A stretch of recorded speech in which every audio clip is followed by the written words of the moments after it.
Hi, I'm a little late today. Um, yes, we are live on Instagram and also I'm live on Zoom. If you are a member, you can have access to the Zoom session. Because which means that at the end of the live on Instagram, we can continue the discussion via Zoom. And and as a member, you can also attend the weekly virtual meeting, which is on Zoom as well. And which is once a week on Saturday, usually, most of the time. And you can have access to the Zoom. Yes, so you can attend the Zoom session, sorry. And this weekly Zoom session is different because so on Saturday I don't do any readings. It's mainly a discussion about the book, actually, or as you might have seen some extract of the conversation that I had. It can be also the little teaser that I put as a reel.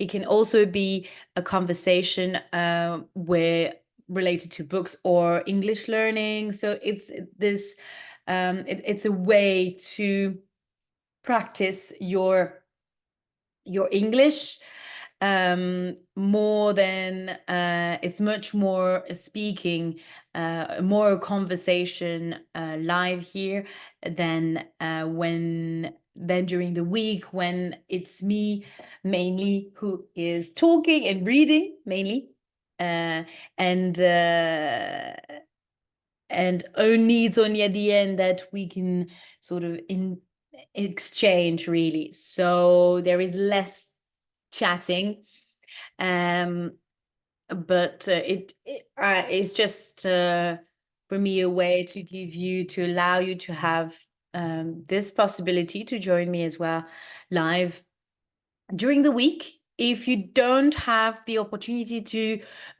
join me during the weekend, then it gives a chance for you to join me on during the week, any days of the week that you're available.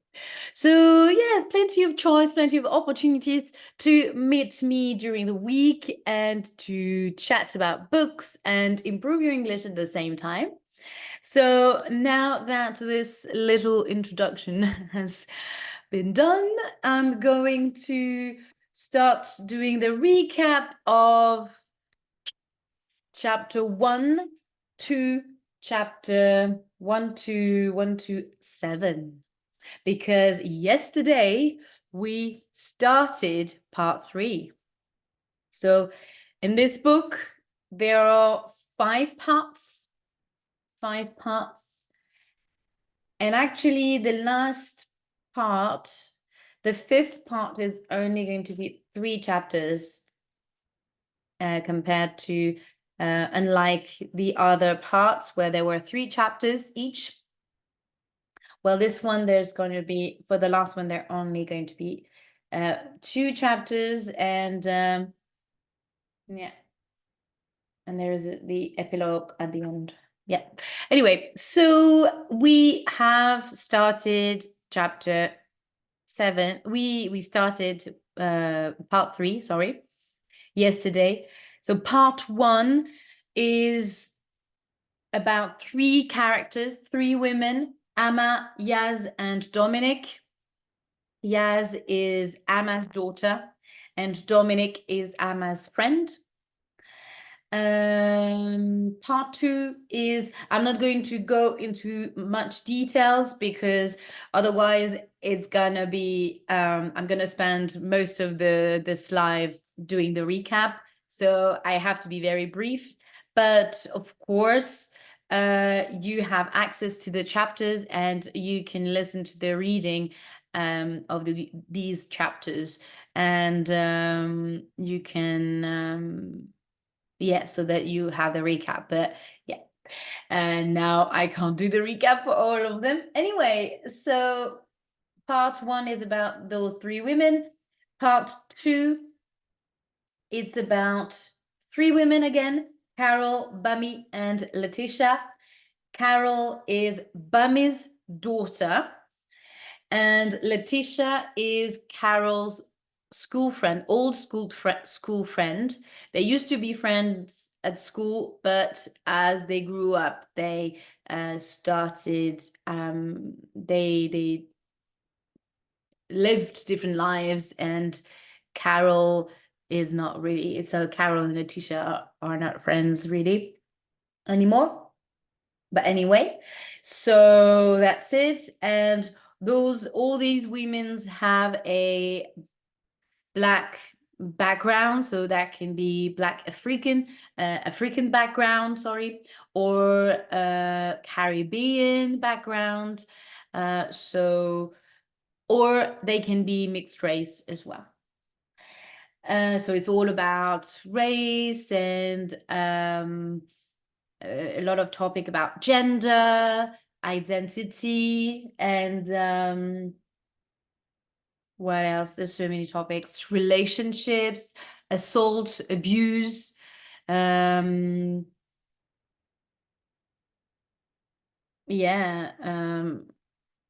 But it's not only dark. It's not only about super sad or very deep subject, but they are very deep subjects, but there are some lightness as well, and some happy endings as well, so it's not all dark.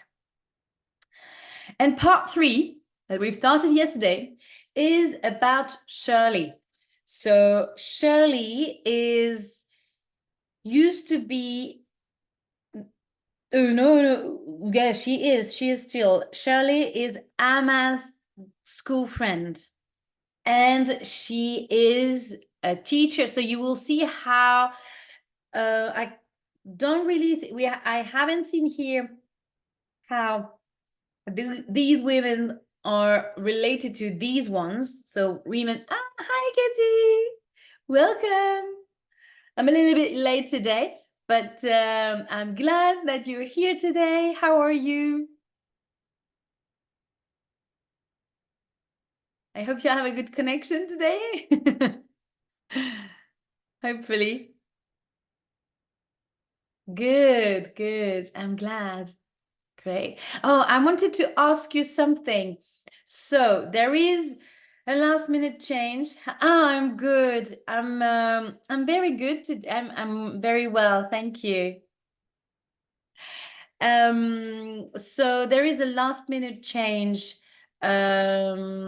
about my Zoom, my weekly Zoom on Saturday. I can't do it on Saturday because as if you remember, I have a member of my family who passed away on Sunday, and there is the funeral on Saturday. So on Saturday, I can't do the live on Zoom, but I will do it on Sunday, same time, 9 o'clock, but on Sunday. Do you think you will be able to be there on Sunday? If you can, that's great, amazing. If not, I can understand it's on Sunday. Let me know if that's all right with you. Oh, yay! Great. So same time, 9 o'clock. Great. I look forward. I look forward to see you on Sunday. So I'm gonna continue. Yes, 9 a.m. Great. Amazing. Yay. So I was doing a quick recap. I think yesterday you probably couldn't come, you couldn't join the live, I think. So I don't know, I didn't see you yesterday, so maybe something happened. So yesterday I read chapter 7. It's about Shirley. So it's the third part. So Shirley is Anna's friend from school, and she used to be, well, yeah, because after that, then she finished. So Shirley was also Carol's teacher when she was young, when Carol was young. And Shirley is the teacher that Carol talks about, or the narrator talks about. She helped Carol to go to university. Oh, yay! I'm so happy. Okay, so you caught up. Great, great, amazing. I'm glad that you managed to watch the video after that. That's great. So yes, Shirley was Carol's teacher, and she helped her. She helped her getting accepted at Oxford University, because Carol, if you remember, she get accepted at Oxford University, one of the top school in the world, basically. And so as Oxford, Cambridge, Harvard are the top school in the world. And Carol was accepted at Oxford, and that's because Carol at some point decided that she wanted to turn her life around and not being defined by the trauma and the rape that she went through. So she told her teacher, Shirley, that she wanted to work hard, and she stopped being friend with Letitia, and she instead focused on her studies, and decided that she wanted a great job, a good job, a better life. Yeah. So Shirley is gonna help her, and since she helped Carol, she started after Carol's, she started helping other students, mentor other students, and she was very proud to hear that Carol succeeded as an investment lawyer, not lawyer, banker. And she was really proud of her and proud of Carol, but proud as well. She had some pride in herself as well, that she felt because she helped her getting into Oxford. And the thing is, she regrets that Carol does not never came back to school to say thank you. And so Shirley, with the after many years of teaching, she ends up being bitter, and that's the word used in the text, bitter, about the teaching job. And I don't know if you remember, but when she was young, she used to have she used to be very excited and had a lot of aspirations and a lot of expectation. She wanted to change the world and change schools, or at least she wanted to make a difference, and was very passionate and motivated to change students' lives. And she and there were other colleagues who didn't really have the same view, and they were very negative about the project that she had, and she felt like very she didn't get on very well with the other teachers, with her colleagues who were older than her, and had a very negative discourse. And in the end, we learned that Shirley, after many years of teaching, she ends up the same way as she ends up having the same way of thinking and becoming very bitter about her job as well, and tired, basically tired of teaching. And she starts having the same dialogue or the same discourse, and the teacher she used to judge because she was very negative and not very nice, she in the end starts being very friendly with her and start being a friend. They start getting along. In the end, they become friends, basically. And they at some point sit next to each other and start having the same conversation, the same feelings about this new teacher coming in, and with a lot of passion and a lot of excitement about teaching. And in the end, she's laughing, not laughing, but she, yeah, in a way, is not really, yeah, she has a different kind of vision after all these years of teaching. Okay, so chapter 8 now. Chapter 8 is about Winsome, who is a man, new. So Winsome is a man, and he is Shirley's dad. Yes, yes, yes. And Winsome is Shirley's dad. So we'll see why this man is an important character. Why did the author choose that man to talk? Yeah, to tell his story. Yeah. Let's see. Okay, let's go. Winsome is preparing a meal for her family, who are visiting her in Winsome. Wait. Winsome is preparing a meal. Sorry, am I mistaken? Because I saw the word, the name Winsome in.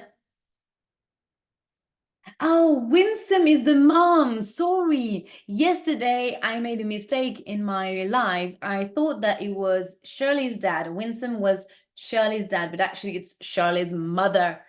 Yes, because her dad is Clovis.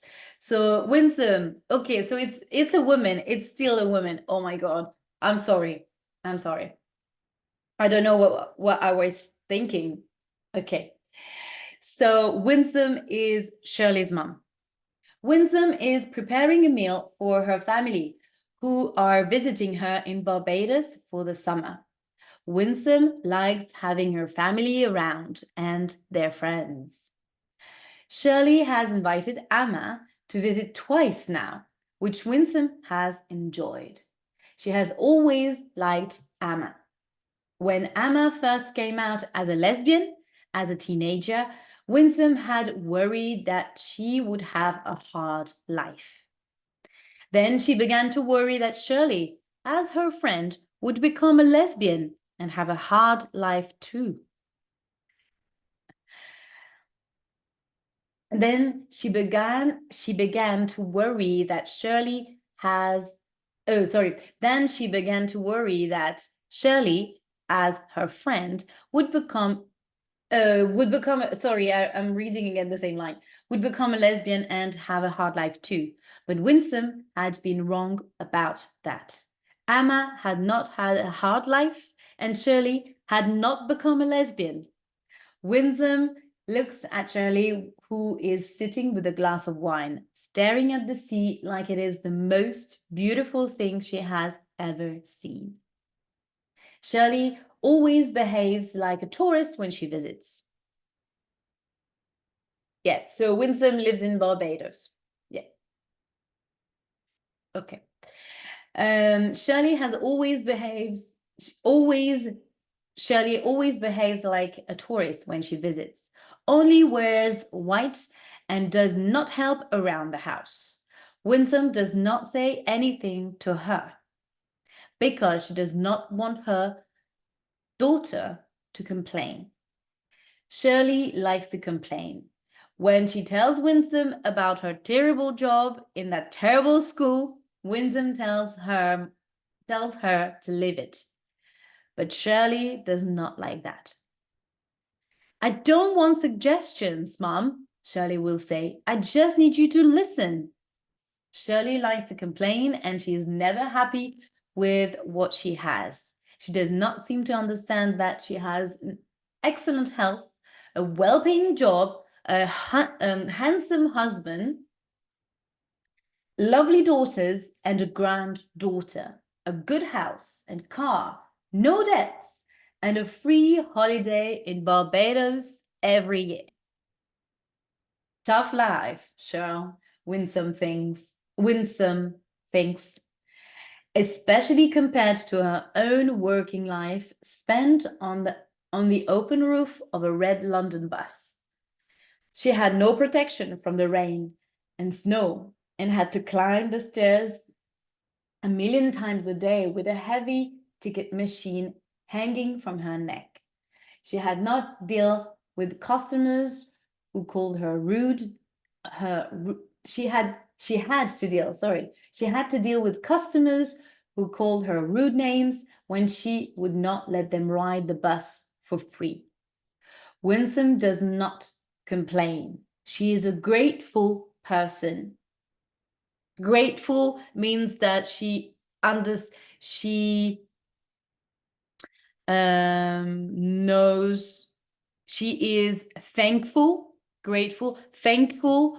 She about she's thankful of her life and she is happy, let's say, or she understands how lucky she is, let's say, or how good her life is compared to someone else.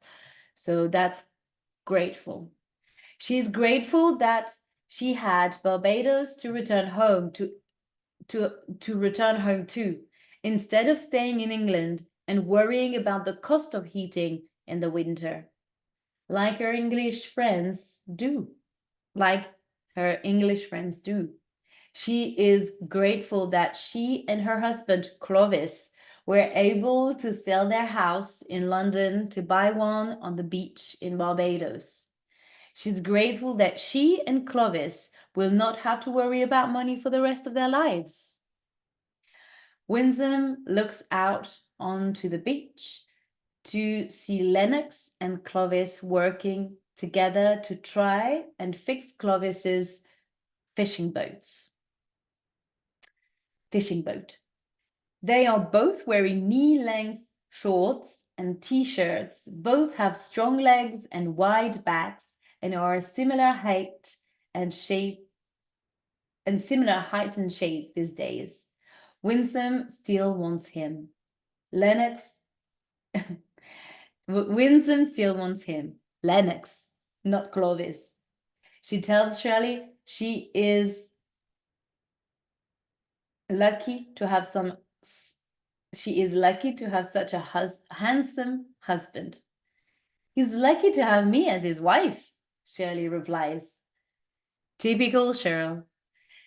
Rachel comes into the kitchen with Madison, Winsome's great-granddaughter. Okay, so Rachel, I can't remember. So it means great-grandchildren. So that means that Rachel is, oh, that's probably Shirley's daughter. Yeah, probably she's Shirley's daughter. Tell me about how you and Granddad met, Charlotte. Rachel asks. I want to know your story to tell Madison when she's older, Nana.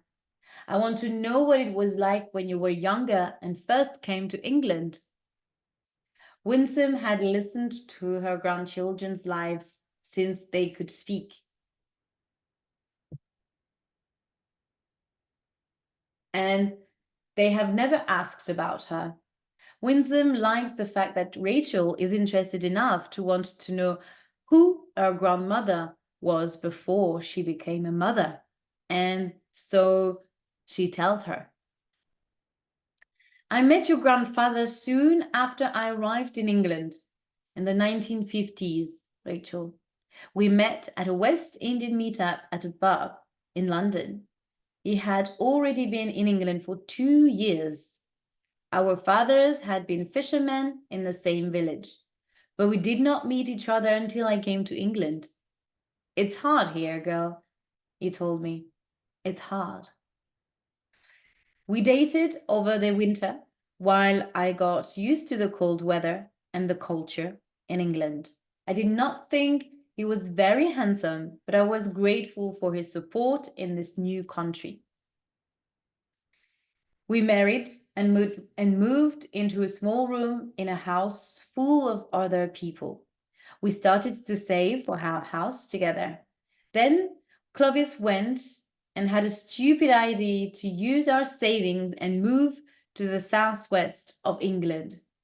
He had heard that it was warmer and easier to find work there as a fisherman. I did not want to be a fisherman's wife. But what could I say to Clovis?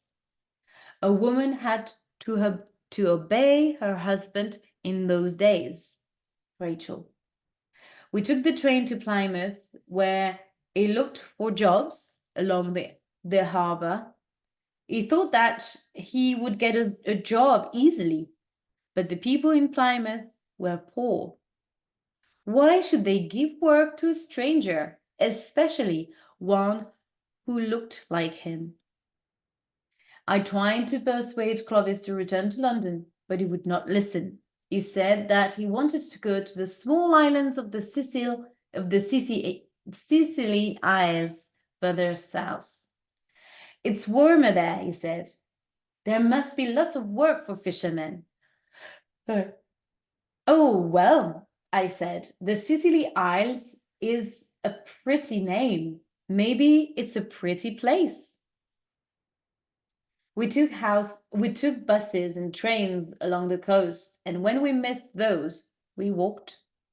We slept in train stations when nobody would let us sleep in their inns.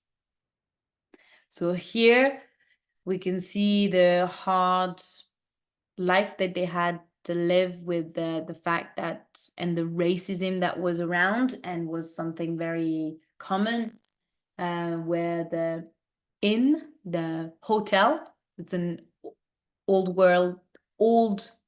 or another, not old, yeah, it's a very old word to use for hotel.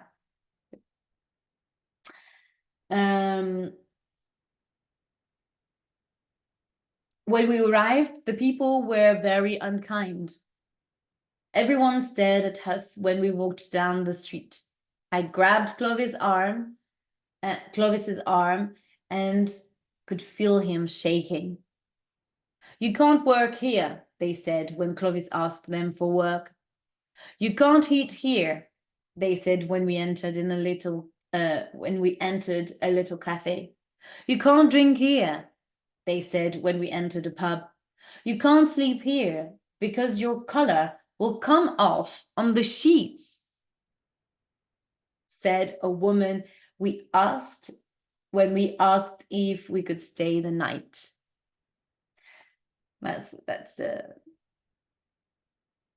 It seems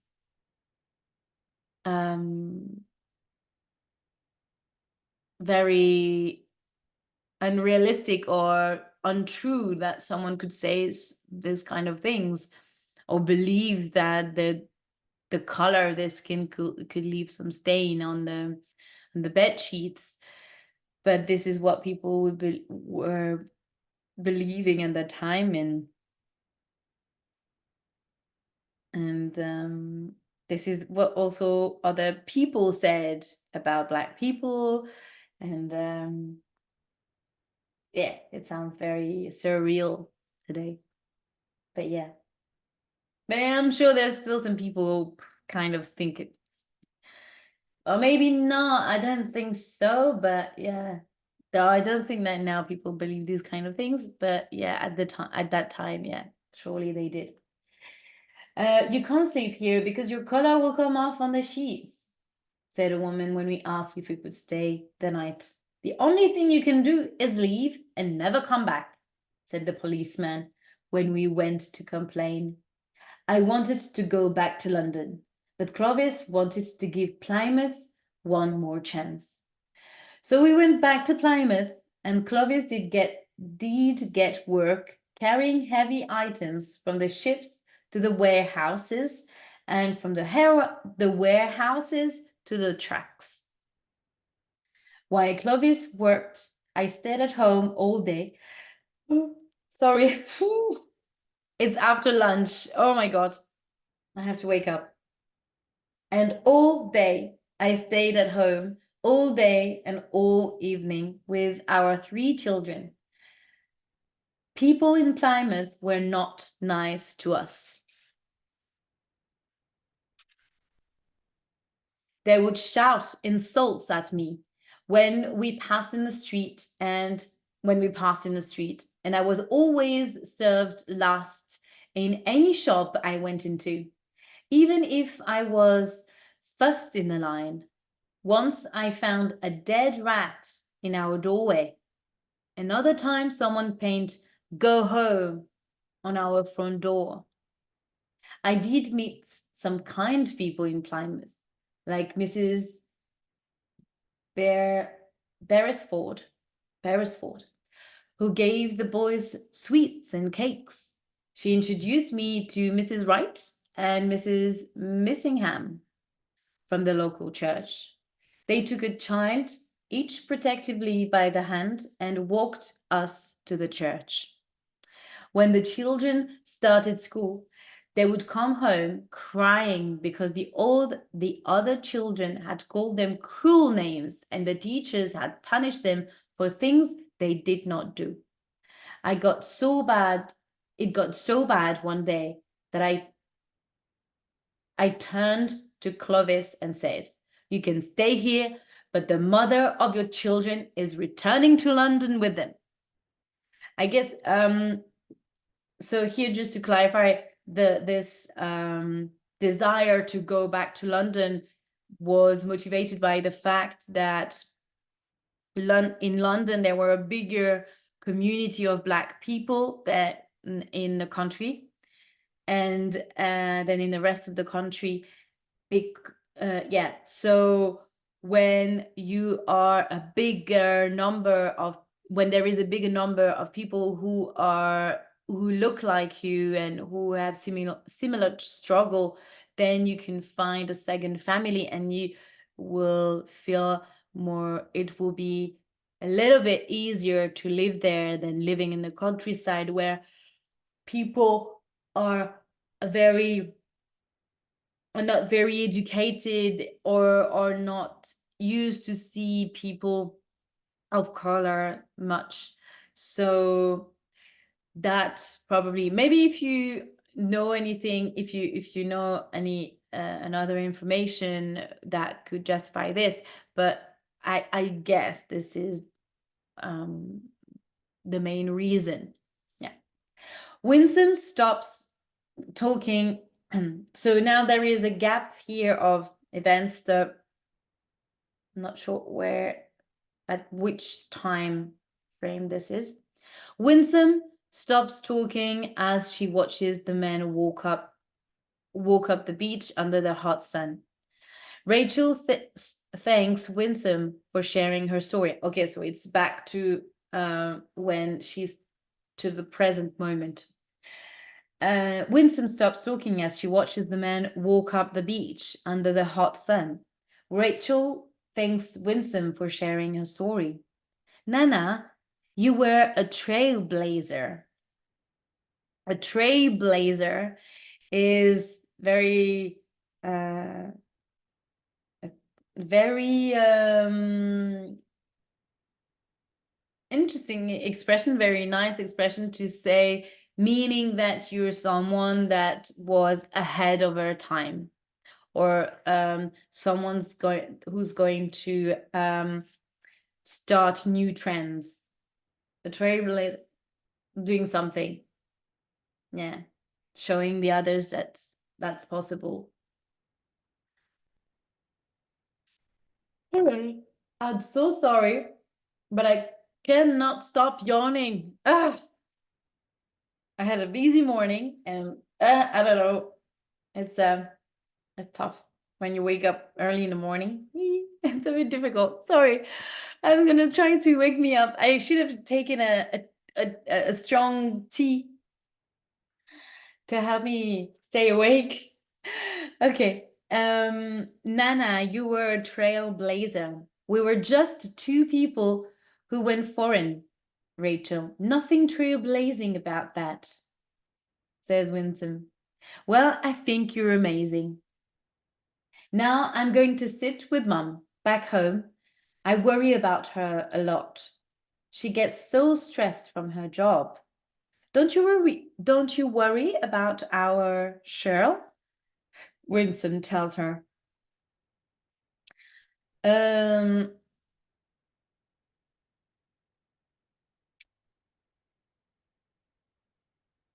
Rachel, ouais. I'm not sure. Okay, I worry about her. Well, I think you're amazing. Now I'm going to sit with Mum. Yes, so Rachel is Shirley's daughter. Back home, I worry about her a lot. She gets so stressed from her job. Yeah, that's right, that's right. Sorry. Uh, Hello. Don't you worry about our Shell. Winsome tells her. She enjoys having something to complain about. Rachel lives and Winsome thinks more about her life with Clovis. When she and Clovis returned, Winsome thought that she would enjoy being back in London. But she soon missed the adventures they had in the Southwest during their early years together. She realized that Clovis was not an exciting person.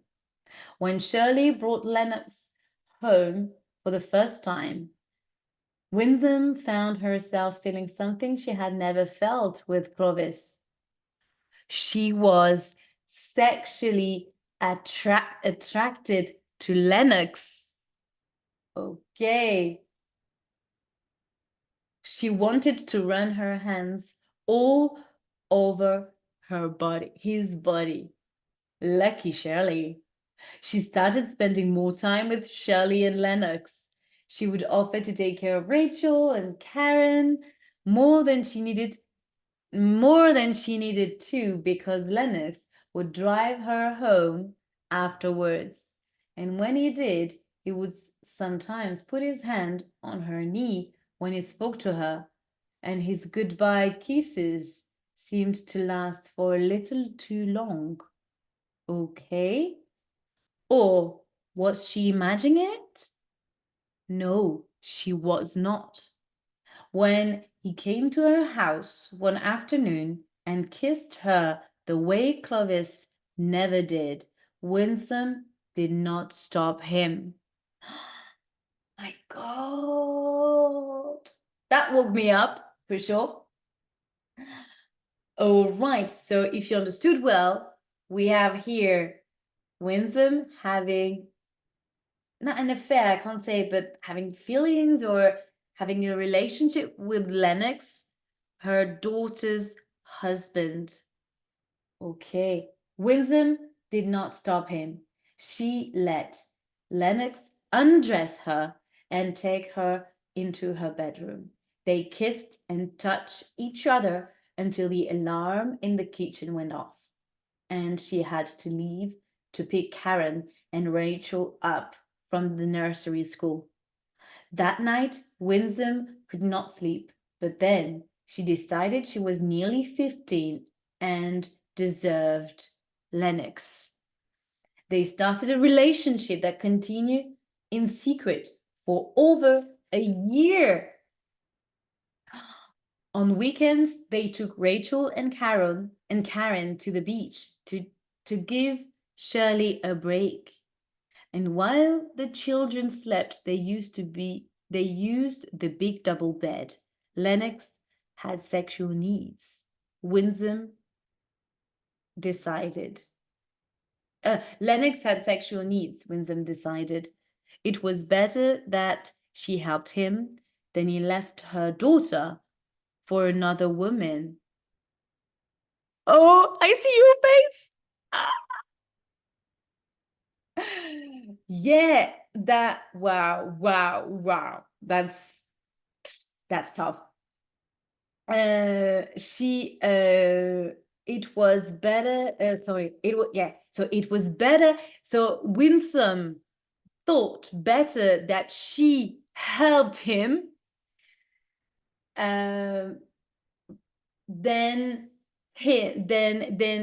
Lennox leaving his family for another woman or having or yeah and leaving the house and having an affair with someone else and potentially leave the family home.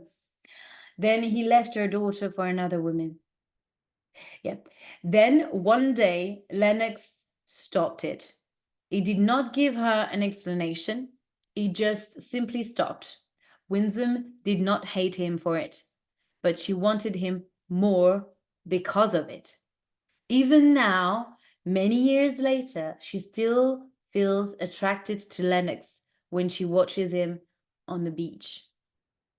Shirley often proudly says that Lennox would never sleep with another woman.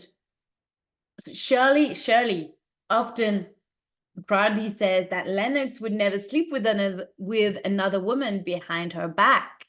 Yeah, we remember last in Shirley's chapter when she's saying that she's lucky to have Lennox, is a good man. Winsome always replies that she found one of the good guys. You're lucky, Cheryl. Well, sure she is, especially when her mother is sleeping with her husband. And that's the end. This is the end of chapter 8. What a revelation here. Wow. Okay. So yes, that's going to be interesting to discuss about this idea that Winsome kind of justifies the way her betrayal, the betrayal that she's doing against her daughter, like and justifies it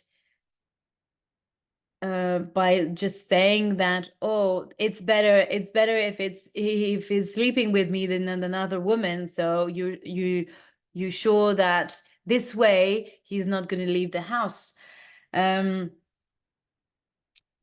that means that it's okay. It's okay to do it. It's okay to continue and live this and live this lie for over a year. They had an affair. So that's quite toxic, kind of, because we learn that she still has feelings for him, and all of a sudden he stops having seeing her, and then everything has to be back to normal. I don't know how people can live with it, how people manage to get along with this and accept the situation. Wow, this is and seeing that Shirley is completely blind about this situation, or maybe she doesn't want to see that something is going on, because I'm nearly 100% sure that, or it means that the person doesn't want to see that something wrong is going on, or there is something off. There is that something is going on, but you don't want to face it because of the consequences that could happen, and you don't want to see the truth. But because I'm sure that when two people, especially in the same family, have an affair, I'm certain that at some point the person knows what is going on, or the person who is betrayed knows, the wife or the husband, but often, unfortunately, is the wife, knows what is going on. That I'm, yeah, practically sure that deep down, Shirley knew something was off, that something was not right. Or maybe she simply believed deeply that Lennox was a good man. I don't know. And she was completely blinded by his kindness, and I don't know. That's a question that I'm asking you guys. So if you have any thoughts on this,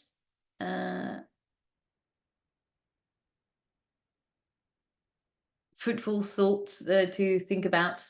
Yeah. Sorry. Don't know if, yeah. Anyway, any thoughts to think about anyway. So that was it for today. And tomorrow we will read chapter 9, Penelope.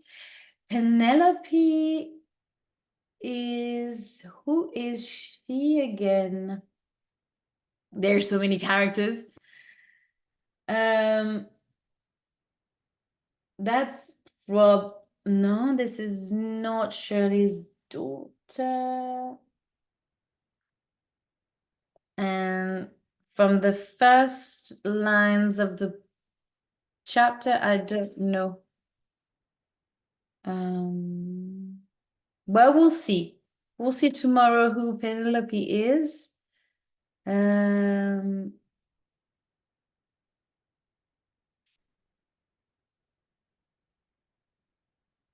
Don't see exactly who. Well, we'll see tomorrow. We'll discover who Penelope is, or remind us. I've seen that name somewhere, but I'm not sure. I can't. Oh, says Penelope. Ah, who is she? Oh, yeah. There is Penelope Halifax who ignores. Oh, Penelope is Shirley's colleague. She is Shirley's colleague who is very bitter, who is very who doesn't get along with Shirley at first, but towards the end of their career, they got on well. They start to especially when Shirley gets older, and she start changing views on teaching, and the hardship that it is, that this job is. So Penelope is Shirley's colleague and then friend. Yes, you remember. Yes. Yeah. So we'll see what happens with her. So that's for tomorrow. And tomorrow it's 6 p.m. 6 p.m. that I will do the reading. So I hope you'll be able to attend oh, sorry, this live. at 6. Um, and Friday will be at 6 p.m. as well. So in the meantime, I will say goodbye to you, and I will see you tomorrow at 6 p.m. I hope you enjoyed this live and this chapter. Very exciting, very shocking chapter. So have a lovely afternoon and see you tomorrow. Bye. Bye bye.